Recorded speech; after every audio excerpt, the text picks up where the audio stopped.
So dear, यहाँ पे हम लोग जियो टेक्निकल इंजीनियरिंग में बात करने वाले हैं आगे कॉम्पैक्शन को कैसे मेज़र करेंगे या कैलकुलेट करेंगे। तो उसको कैलकुलेट करने के लिए, मेज़र करने के लिए टेस्ट हम लोग परफॉर्म करते हैं। तो उस टेस्ट को यहाँ पे जो है हम लोग करेंगे। तो पहला टेस्ट है स्टैंडर्ड प्रोक्टर टेस्ट। इस टेस्ट का यूज़ करते हैं ताकि मैक्सिमम ड्राई डेंसिटी और जो ऑप्टिमम मॉइस्चर कंटेंट है उसको डिटरमाइन कर सके, कैलकुलेट कर सके। और जब ये कैलकुलेट हो जाएगा तो हम लोग कॉम्पैक्शंस को भी जो है अल्टीमेटली कैलकुलेट कर लेंगे। तो किसी भी सॉइल का इस तरीके से कैलकुलेट करते हैं। और ये जो टेस्ट है ये आर प्रोक्टर के द्वारा 1933 में सबसे पहले टेस्ट किया गया था। उन्होंने जो है मेजरमेंट किया, प्रॉपर तरीके से कैलकुलेट किया, और कैलकुलेट करने के बाद उन्होंने जो है अपना थीसिस या अपना एनालिसिस जो है वो उन्होंने प्रोवाइड किया, और उसे आज हम लोग पढ़ रहे हैं। तो एपरेटस यहाँ पे जो है रिक्वायर्ड है। तो एपरेटस का सेटअप जो है कुछ इस तरीके से करते हैं। इसका जो बेस होता है, बेस प्लेट, उसका अगर लेंथ माने बिर्थ बात किया जाए तो बिर्थ यहाँ पे होता है 180 mm, और उस पे जो आपका लगा हुआ रहता है अटैच जो केबल होता है, ये आपका इंटरनल डायमीटर उसका जो है 100 mm यहाँ पे होता है। और एक्सटर्नल लेंथ की बात किया जाए तो वो हमारा 150 mm होता है। यहाँ पे साइड में जो है स्क्रू बोल्ट भी लगा हुआ रहता है, और इस अपरेटस का जो हाइट होता है वो 127.3 mm जो है होता है। ओके, तो यहाँ पे ये रैमर है ना, इस पे जो है रैमर करते हैं। तो यहाँ पे इसका जो विड्थ होता है वो 50 mm का, हाइट जो है 50 mm का, इसका जो वेट होता है वो 2.6 kg का होता है। और यहाँ से यहाँ तक का जो हाइट है वो 335 होता है, और ये इसका हाइट जो है 20 होता है। और यहाँ से ये बेस तक का जो हाइट होता है वो 262 होता है। अप्रॉक्सीमेटली एवरेजली आप इसको अगर ऐड करोगे तो अलग वैल्यू देगा, लेकिन एवरेजली ये वैल्यू जो हम लोग लेकर चलते हैं। जो नंबर ऑफ ब्लोज होता है हर एक लेयर पे वो 25 ब्लोज मिनिमम जो है हम लोग प्रोवाइड करने की कोशिश करते हैं। ठीक है, ये जो कूलर है ना, जो सेटअप किया जाता है, इसका हाइट यहाँ से यहाँ तक है ना, इसकी हाइट बात किया जाए तो 60 mm, और इंटरनल डायमीटर जो है वो 100 mm दिया जाता है। अब इक्विपमेंट के बारे में डिटेल यहाँ पे डिस्कस करते हैं। तो जो इक्विपमेंट है वो कंसिस्ट करता है cylindrical container of 100 mm diameter and 1000 ml capacity. इसका जो कैपेसिटी होता है वो कितना होता है 1000 मिलीलीटर, लेकिन इसका जो इंटरनल डायमीटर है या जो डायमीटर होता है वो 100 mm का होता है। और हाइट जो होता है इसका, जो पूरा हाइट जो होता है जब बेस प्लेट पे अटैच कर दिया जाता है तो 127.3 mm हाइट जो है होता है with detach table with base plate, है ना। जब बेस प्लेट के साथ उसको डिटैच किया हुआ रहता है, मतलब अटैच किया हुआ रहता है, तब कॉलर, जो कॉलर होता उसका हाइट 60 mm होता है, और इंटरनल डायमीटर या डायमीटर जो है वो 100 mm का होता है, जो कि at its removable with cylindrical container, जिसको सिलेंड्रिकल कंटेनर से इसको क्या कर सकते हैं, रिमूव कर सकते हैं। The hammer use for compaction is 2.6 kg। जो हैमर यूज करेंगे कॉम्पैक्शन के लिए वो 2.6 kg का होता है। And face diameter is 50 mm, और जो हैमर का फेस डायमीटर होता है वो 50 mm का होता है। ड्यूरिंग कॉम्पैक्शन, कॉम्पैक्शन के दौरान जो होता है फ्री ड्रॉप जो होता है वो 300 mm होता है, मतलब जनरली हम लोग लेकर चलते हैं, दिया हुआ रहता है। This test is also known as light compaction test. ये जो स्टैंडर्ड प्रोक्टर टेस्ट था इसको लाइट कॉम्पैक्शन टेस्ट के नाम से भी जाना जाता है। The compactive energy use for this test, इस टेस्ट में जो कॉम्पैक्टिव एनर्जी यूज किया जा रहता है वो 6065 kg सेंटीमीटर होता है पर 100 ml ऑफ सॉइल, जो कि 595 जूल पर मीटर क्यूब होता है। ओके, अब बात करें प्रोसीजर की, तो सबसे पहले क्या करते हैं कि हम लोग 3 kg के आसपास सॉइल सैंपल ले लेते हैं। Heavy passes through 4.75 mm ISAF, जो स्टैंडर्ड सीएविंग है उसकी मदद से 4.75 mm से पास करने वाले जो भी मटेरियल्स होंगे उसको जो है हम लोग ले लेंगे। कितना? 3 kg। And mixed it थ्रूली with a small amount of water like 8% of total fine grain weight and 4% of total weight of coarse grain soil. अगर फाइन ग्रेन सॉइल है तो 8% तक पानी मिलाएंगे, और अगर कोर्स ग्रेन सॉइल है तो हम लोग जो है 4% तक जो है करेंगे। किसका? जितना भी कोर्स ग्रेन का सॉइल का वेट होगा उसका 4% जो है पानी हम लोग यहाँ पे मिलाएंगे। आफ्टर मिक्सिंग वाटर, है ना, जैसे ही वाटर मिक्स करेंगे, a wet cloth is kept over the soil sample, soil sample पे एक भीगा हुआ कपड़ा रख देंगे। And kept in this position 5 to 30 minutes, है ना, इस पोजीशंस में 5 से 30 मिनट यानी 5 मिनट से आधे घंटे तक आपको रखना है। दिस प्रोसेस इज डन, ये जो प्रोसेस है वो की डन किया जाता है। This process is done for proctor absorption of water, ताकि पानी का क्या हो सके? एब्जॉर्प्शन हो सके। किसके द्वारा? जो क्लोथ्स है उसके द्वारा। The soil sample is kept in mould and weight is along with detachable base plate, और जो सॉइल सैंपल है उसको रख देंगे कहाँ पे? जो मोल्ड बना हुआ है उसके अंदर, जो डिटैचेबल बेस प्लेट के साथ हमारा इक्विपमेंट लगा हुआ है उसमें। ठीक, नाउ अटैच कॉलर, और उसके बाद कॉलर को अटैच करेंगे टू द मोल्ड, मोल्ड में। And compaction is in 3 layer is to be stated, 3 layer जो है इसमें बनाएंगे। पहले क्या करेंगे? रखेंगे, और उसको बाद 3 लेयर वाइज में इसको क्या करेंगे? कॉम्पैक्ट करेंगे। यानी पहले लेंगे, मान लो कि यहाँ पे इतना लिए मिट्टी, मतलब 3 kg था, ठीक है, 3 kg था, तो यहाँ पे जो है पहले कुछ रखें, उसके बाद फिर कुछ रखें, फिर कुछ रखें। इस तरीके से लेयर बाय लेयर क्या हो रहा है? वो कॉम्पैक्ट 3 लेयर में हम लोग करना स्टार्ट करेंगे। After putting the first layer of soil, जैसे ही पहला लेयर सॉइल का रखेंगे, 1/3 of the height of mould, mould का जो 1/3 हाइट है वहाँ तक हम लोग सॉइल को रखेंगे। And 25 blow by rammer for compaction, compaction के लिए 25 ब्लोज जो है देना स्टार्ट करेंगे। जैसे जैसे देंगे तो एक लेयर हमें पता चलेगा कि कॉम्पैक्ट हो गया, मतलब लगेगा, तो फिर अगेन दूसरा लेयर को हम लोग जो है पुट करेंगे।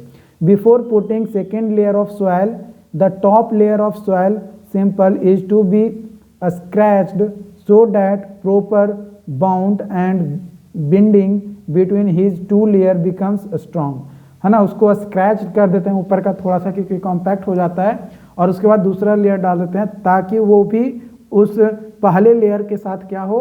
मिक्स हो जाए, एक दूसरे के साथ स्ट्रॉन्ग बॉन्डिंग बनाना स्टार्ट कर दे। Similarly same step is done for the above layer, and third layer should project 6 mm above the top of the mould into collar, collar में मतलब टॉप तक वो पहुंच जाना चाहिए। इस तरीके से 3 स्टेप में करेंगे, पहला लेयर, दूसरा लेयर और तीसरा लेयर, तो 3 स्टेप में आपका जो है यहाँ पे किया जाता है। उसके बाद जब कॉम्पैक्ट हो जाता है तो हम लोग जो है कॉलर को रिमूव करते हैं और ट्रिम्ड करते हैं। जो भी हमारा एक्सेस सॉइल था मोल्ड में उसको निकालते हैं, मतलब जो भी सॉइल हमारा उसमें बच गया कॉम्पैक्शन के बाद। Now the weight of mould and compacted soil after removing base plate, it gives the weight of compacted soil, और उस सॉइल को क्या करेंगे? रिमूव कर लेंगे और उसका जो है करेंगे वेट मेजरमेंट। वेट मेजरमेंट जब करेंगे तो हमें पता चलेगा कि भाई कितना जो है सॉइल का वेट है, कितना हमारा पानी रिमूव हुआ है वगैरह जो भी चीज़ें हैं, या एयर कितना रिमूव हुआ है, वो चीज़ें हमें जो है इसमें पता चलेगा। तो यहाँ पे जो ड्राई डेंसिटी है सॉइल का, उसे निकालने के लिए हमें फॉर्मूला यूज़ करते हैं gamma d is equal to gamma by 1 plus डब्लू, है ना। जब नेचुरल सॉइल लेकर आए थे तो उसका डेंसिटी क्या था, है ना, वो कैलकुलेट कर लेते हैं, और कितना वाटर कंटेंट उसमें था वो कैलकुलेट कर लेते हैं, और उसके बाद उसका जब कॉम्पैक्शन करते हैं तो भाई कितना डेंसिटी है, इन तीनों के बीच में ये एक जो है रिलेशंस जो है हमें प्रोवाइड कराता है। उसके बाद क्या होता है कि compacted soil is taken out from the remould and broken with wooden mallet and 4% of water is added. Same process is repeated as the above, and again the dry density and water content is to be calculated। और इस तरीके से जो है हम लोग water content को क्या करेंगे, कैलकुलेट करेंगे। तो ये प्रोसेस एक बार नहीं 2-3 बार जो है हम लोग करेंगे ताकि एक बेहतर और बेटर रिजल्ट हमें जो है मिल सके। This test is continuous until the dry density or dry unit weight decreases with increase in water content। ये प्रोसेस तब तक करते जाएंगे जब तक हमें यह न मिल जाए कि जो ड्राई डेंसिटी है वो डिक्रीज करता है जैसे जैसे वाटर कंटेंट को इंक्रीज करते हैं उसके साथ। तो जब इस तरीके का रिजल्ट हमें देखने को मिलेगा तो उस कंडीशंस में फिर इस प्रोसेस को या ये इस टेस्ट की मदद से जो हम लोग कॉम्पैक्शन निकाल रहे थे उसको फिर बंद कर देंगे। ठीक है। A graph is plotted between dry weight unit, है ना, ड्राई यूनिट वेट या वेट यूनिट जो है वो उसका, और इट्स करस्पॉन्डिंग वाटर कंटेंट। एक ग्राफ बनाएंगे जिसको जो है कॉम्पैक्शन ग्राफ या कॉम्पैक्शन कर्व कहेंगे। तो ये जो है वाटर कंटेंट एक्स एक्सिस पे और वाई एक्सिस पे ड्राई यूनिट वेट जो है यहाँ पे दिया गया है। ठीक है। ये जो ड्राई यूनिट वेट है इसका एक कर्व बना लिया इस तरीके का। तो ये जो कर्व है, जो ग्राफ बना है, ये कॉम्पैक्शन ग्राफ या कॉम्पैक्शन कर्व के नाम से जाना जाता है। मान लो कि 2% वाटर कंटेंट है तो हमारा जो है कितना जा रहा है, 0.4 जो है ड्राई डेंसिटी आ रहा है। वही अगर 15 मान कर चलो कि लेकर चल रहे हैं वाटर कंटेंट 15%, तो हमारा जो ड्राई डेंसिटी है वो मान लो कि 2 आ रहा है। तो इस तरीके से जो हम लोग कैलकुलेट करते हैं। मैक्सिमम ड्राई डेंसिटी जो है वो हमारा कितना होता है, 1.8 ग्राम पर सेंटीमीटर क्यूब। और कब, जब वाटर कंटेंट जो है हमारा 13% होता है तब, है ना। 13% पे मैक्सिमम ड्राई डेंसिटी हमें जो है अचीव हो जाता है। इससे ज़्यादा हम लोग जो है ड्राई डेंसिटी को जो है अचीव नहीं कर पाते हैं। मतलब इससे ज़्यादा अगर पानी मिलाएं 13% से ज़्यादा, तो जो हमारा ड्राई डेंसिटी है वो क्या होगा, डिक्रीज होना स्टार्ट हो जाएगा, वो फिर से 0 की ओर बढ़ने लगेगा। अब बात करते हैं, अगला टेस्ट है modified Proctor test. Modified Proctor test में क्या होता है कि ये जो डेवलप किया गया था हैवियर कॉम्पैक्शन करने के लिए। जब हैवियर कॉम्पैक्शन हम लोग करते हैं तो उसके लिए इस कॉम्पैक्शन के लिए मोल्ड का यूज करते हैं। This test is has capacity 1000 centimetre cube to 2250 centimetre cube. The rammer used for this test was 4.9 kg and has a free fall of 150 mm. The face diameter of rammer was 150 mm, है ना, 150 mm rammer का size होता है। The soil is compacted in 5 layer. तो जो standard Proctor test था उसमें 3 ही layer तक जो है कॉम्पैक्शन कर रहे थे। यहाँ पे जो है 5 लेयर में इस तरीके से करेंगे। पहला लेयर डालेंगे, फिर उसको थोड़ा स्क्रैच करेंगे, फिर दूसरा लेयर डालकर कॉम्पैक्ट करेंगे, फिर उसको स्क्रैच करेंगे, फिर तीसरा लेयर डालेंगे। इस तरीके से लेयर लेयर लेयर लेयर करते करते 5 लेयर तक जो है इसमें हम लोग करेंगे। और हर एक लेयर में 25 नंबर ऑफ ब्लोज जो है हमें देना है, मतलब प्रीफर करते हैं ताकि वो हो सके।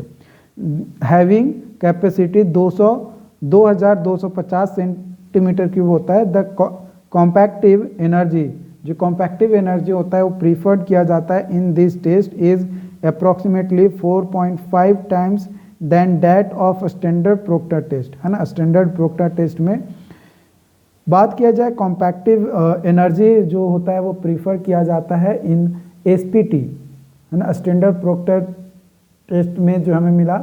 तो यहाँ पे जो CE1 होगा वो निकालने के लिए, यानी कॉम्पैक्शंस का जो वैल्यू हमारा मिलेगा स्टैंडर्ड प्रोक्टर टेस्ट की मदद से, तो यानी कॉम्पैक्टिव एनर्जी वो हम लोग निकालेंगे 2.5 इंटू 300/1000 इंटू 25 इंटू 3। तो ये हमारा कितना आ जाएगा 2.5 इंटू 9 इंटू 2.5। तो इसका आप वैल्यू जो है यहाँ पे कैलकुलेट कर सकते हो। क्या कर सकते हो? वैल्यू को कैलकुलेट कर सकते हो अपने कैलकुलेटर में। तो चलो कैलकुलेट करके देखते हैं कितना वैल्यू आता है। तो यहाँ पे मैंने लिख लिया है, इसको आप देखोगे तो यहाँ पे इक्वल टू का क्लिक करेंगे, यहाँ पे पॉइंट में कन्वर्ट करेंगे तो कितना वैल्यू आ गया 562.5। ये जो है हमारा वैल्यू आ गया कॉम्पैक्टिव एनर्जी 1, ठीक है, पहला लेयर पे। वही दूसरा अगर बात किया जाए कॉम्पैक्टिव एनर्जी प्रीफर्ड इन मॉडिफाइड प्रोक्टर टेस्ट में, तो हमारा CE2 इज इक्वल टू आ जाएगा 4.5 इंटू 400/1000 इंटू 25 इंटू 5। तो 4.5 इंटू 4 इंटू 125। तो इसको जो हम लोग कैलकुलेट करेंगे तो क्या आ जाएगा 4.5 गुने 4 गुने 125। तो ये कितना आ जाएगा? ये आ जाएगा 2250, ठीक है। तो ये कॉम्पैक्टिव एनर्जी जो है मिल जाएगा, और यहाँ पे जो है ये कॉम्पैक्टिव एनर्जी मिल रहा है, जो कि मैंने ऑलरेडी आपको बताया था यहाँ पे बताते समय कि जो हैवी कैपेसिटी होता है वो 2250 सेंटीमीटर क्यूब जो है प्रीफर करते हैं 25 ब्लोज में। लेकिन वही स्टैंडर्ड प्रोक्टर के केस में हम लोग जो है मैक्सिमम करते हैं तो 562.5 सेंटीमीटर क्यूब तक ही जो है उसकी कैपेसिटी होती है। तो अगर हम लोग एक रेशियो निकालें कि भाई जो स्टैंडर्ड प्रोक्टर टेस्ट में कॉम्पैक्टिव एनर्जी था और जो मॉडिफाइड प्रोक्टर टेस्ट में जो कॉम्पैक्टिव एनर्जी था, तो इन दोनों का अगर रेशियो निकालिएगा तो क्या आएगा, है ना। इसको अगर डिवाइड कर दें, इसको डिवाइड कर दें 562.5 से, तो आपका अप्रॉक्सीमेटली 4 आएगा, है ना। अप्रॉक्सीमेटली अगर इसकी वैल्यू निकालेंगे तो आपका जो है 4 आएगा, रेशियो निकालोगे तो इसको अगर राउंड अबाउट अगर आप 5.5 या 5 लेकर चलते हो, है ना, जनरली 5 लेकर चलते हैं क्योंकि जितना एग्जैक्टली आ रहा है उतना हम लोग नहीं लेकर चलते हैं, क्योंकि फैक्टर ऑफ सेफ्टी लगाकर इसको जो है रिड्यूस कर देते हैं। तो हम लोग जो है 500 लेकर चलते हैं, तो 500 से डिवाइड करेंगे 2250 को, तो 4.5 के आसपास जो है वैल्यू आ जाएगा। चलो डिवाइड करके देख लेते हैं, 2250 डिवाइडेड बाई 500, ठीक है। तो 4.5 जो है आपका यहाँ पे आ जाता है, राइट, ठीक है। तो ये आपका हो जाएगा by modified Proctor test is 4.5 times of that compaction effort provided by SPT standard Proctor test. लेकिन ये कोई ज़रूरी नहीं है कि लेकिन जो एक्चुअल जो कैलकुलेट करते हैं, तो जब एक्चुअल कैलकुलेट करेंगे तो ये 4 टाइम्स ही होगा, लेकिन 4.5 टाइम्स लेकर चलते हैं ताकि वो ज़्यादा हमें एक वैल्यू दे। बट यहाँ पे आप 4 भी लिख सकते हो, 4 भी अगर करोगे तो कोई दिक्कत नहीं है, ठीक है। यहाँ पे अगर आप 4 भी कर देते हो तो कोई दिक्कत नहीं है, 4 ही कर दो, ज़्यादा अच्छा भी रहेगा, है ना। इसको 4 ही कर दो, राइट, तो आपका सही रहेगा,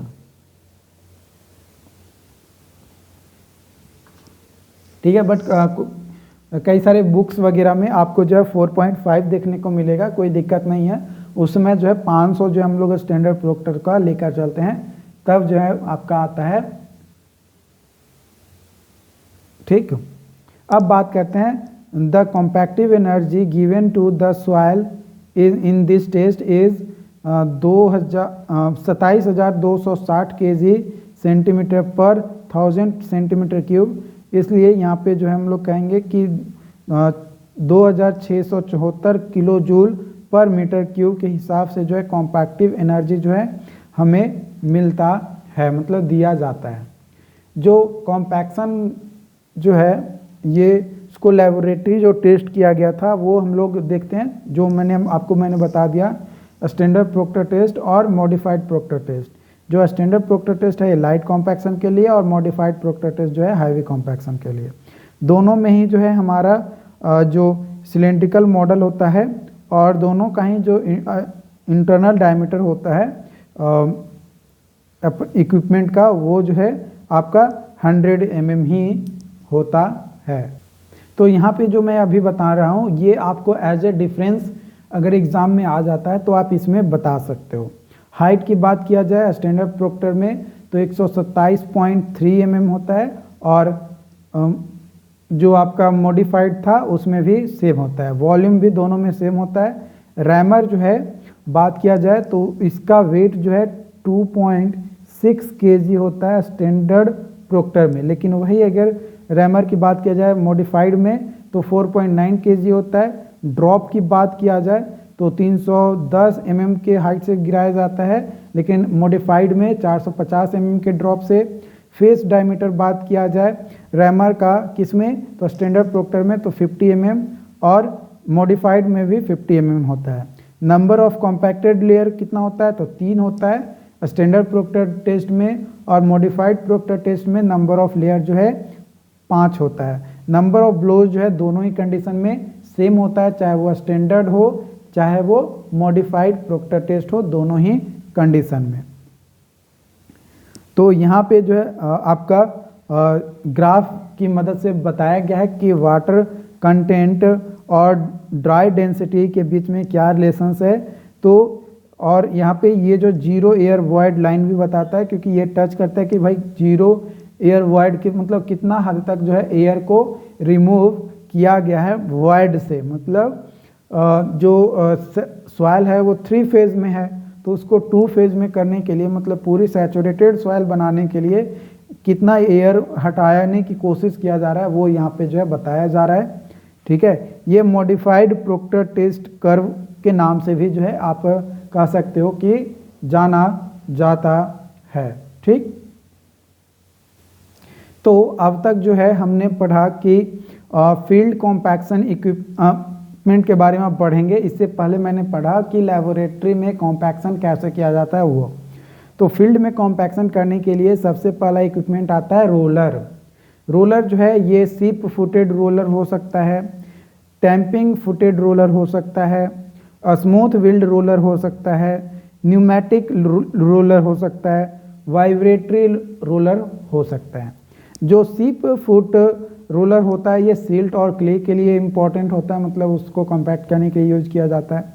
जो स्मूथ व्हील्ड रोलर होता है वो एग्रीगेट बेस कोर्स जो होता है उसको फ्लिंट फ्रेगमेंट करने के लिए जो है यूज किया जाता है। और जो न्यूमेटिक रोलर होता है ये रबर टायर रोलर जिसमें प्रेशर एंड नीडिंग प्रोसेस होता है, और जो वाइब्रेटरी रोलर होता है उसमें प्रेशर नीडिंग वाइब्रेटर होता है जो कि सैंडी ग्रेवली जो सॉइल्स होते हैं उसमें यूज किया जाता है। अब बात करते हैं इसके अलावा रैमर, दूसरा इक्विपमेंट है रैमर। रैमर जो है ये यूज किया जाता है कॉम्पैक्ट करने के लिए सॉइल को इन रिलेटिंग स्मॉल एरिया में and where rollers can not be operated such that compacting trenches slopes et cetera, है ना। जो ट्रेंचेज है या स्लोप्स है मतलब छोटे मोटे है, इसको क्योंकि मैनुअली हम लोग करते हैं तो इसलिए जो है ये ज़्यादा है नहीं, लेकिन जो रैमर है ये फील्ड में तो यूज किया ही जाता है। तो हैंड ऑपरेटेड रैमर भी हमारे हो और मशीन्स के द्वारा ऑपरेट किया जाने वाला भी रैमर होता है। तो जो हैंड ऑपरेटेड रैमर होता है वो भी कॉम्पैक्ट किया जाता है, लेकिन थोड़े स्मॉल एरिया में यूज किया जाता है, जो कि 3 से 4 kg उसका वेट होता है, जिसमें आयरन ब्लॉक लगे हुए रहते हैं और उसमें लकड़ी लगा हुआ रहता है। वैसे जैसे ओखली में कुछ कूटे होंगे तो उस तरीके से जो है हम लोग बस करते रहते हैं। आप घर में जो नॉर्मल यूज़ होते हैं वो आप यहाँ पे कर सकते हो। ठीक है, इसका क्या होगा कि आपका इस तरीके का बना हुआ रहेगा, इसमें जो है लगा हुआ रहेगा ऊपर में लकड़ी, और इससे जो है क्या करते रहते हैं पीटते पीट के क्या करते हैं, कॉम्पैक्ट करते हैं, बराबर करने की कोशिश करते हैं। ठीक। एंड इसमें जो सॉइल को कॉम्पैक्ट करने के लिए जो नंबर ऑफ ब्लोज होता है वो हम लोग हाथों से ऊपर उठाते हैं, फिर गिराते हैं, उठाते हैं, गिराते हैं, उठाते हैं, गिराते हैं, इस तरीके से ऐसे। ठीक है, इस तरीके से करेंगे। मैकेनिकल रैमर में क्या होता है कि ये यूज किया जाता है ऑल टाइप्स ऑफ सॉइल के लिए, बट नॉट कॉस्ट इफेक्टिव। किया तो जाता है हर केस में, लेकिन ये जो है कॉस्ट इफेक्टिव नहीं होता है। क्यों? क्योंकि भाई ये बहुत धीरे धीरे काम करता है, इसलिए। ठीक है। It is suitable for compacting soil where other method can not be use. इसका यूज उस कंडीशन में करते हैं जहाँ पे कोई मेथड काम नहीं आ रहा है, तो कहते हैं कि लाओ भाई अब कोई कुछ काम ही नहीं करेगा तो हम ही काम कर देते हैं। It is much heavy then hand operating rammer weighting between 30 to 150 kg, है ना, 30 से 150 kg तक। जो मैकेनिकल रैमर होता है may be internal combustion type और न्यूमेटिक टाइप, है ना, न्यूमेटिक टाइप होगा या फिर इंटरनल कंबसन टाइप जो है मैकेनिकल रैमर जो है हमारा होता है। It is use for compacting Sandy and generally soil, Sandy and generally यहाँ पे ना होगा Gravely soil.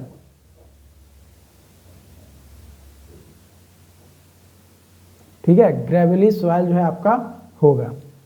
These compact the soil by use of vibration, vibration का यूज करके जो है सॉइल को क्या करेगा, कॉम्पैक्ट करता है। Vibration compaction equipment utilises eccentric weight and और same other devices is induce strong vibration into the soil.